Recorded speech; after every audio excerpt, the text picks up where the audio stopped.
आदरणीय सभापति जी, इस सदन में अंग्रेजों को याद किया गया। अब राजा महाराजाओं का तो अंग्रेजों के साथ गहरा नाता रहा था उस समय। तो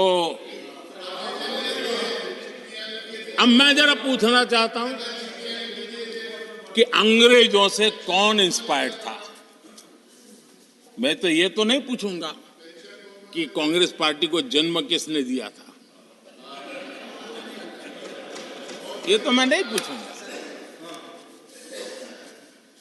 आजादी के बाद भी देश में गुलामी की मानसिकता को किसने बढ़ावा दिया?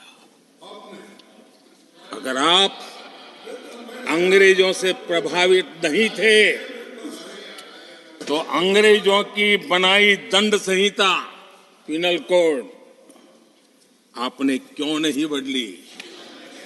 आदरणीय सभापति जी, अगर आप अंग्रेजों से प्रभावित नहीं थे तो अंग्रेजों के जमाने के सैकड़ों कानून क्यों चलते रहे?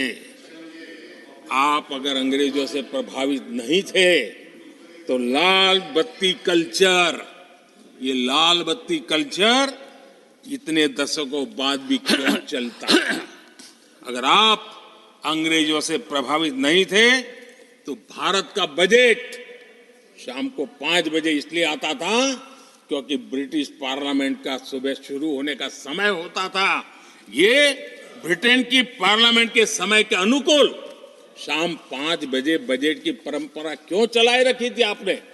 कौन अंग्रेजों से इंस्पायर था?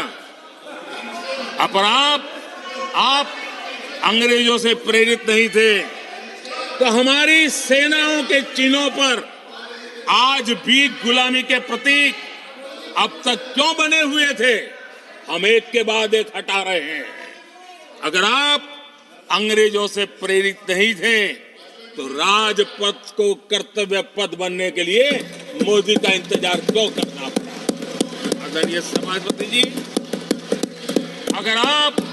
अगर आप अंग्रेजों से प्रभावित नहीं थे तो अंडमान और निकोबार, इन द्वीप समूहों पर आज भी अंग्रेजी सत्ता के निशान क्यों लटके पड़े थे?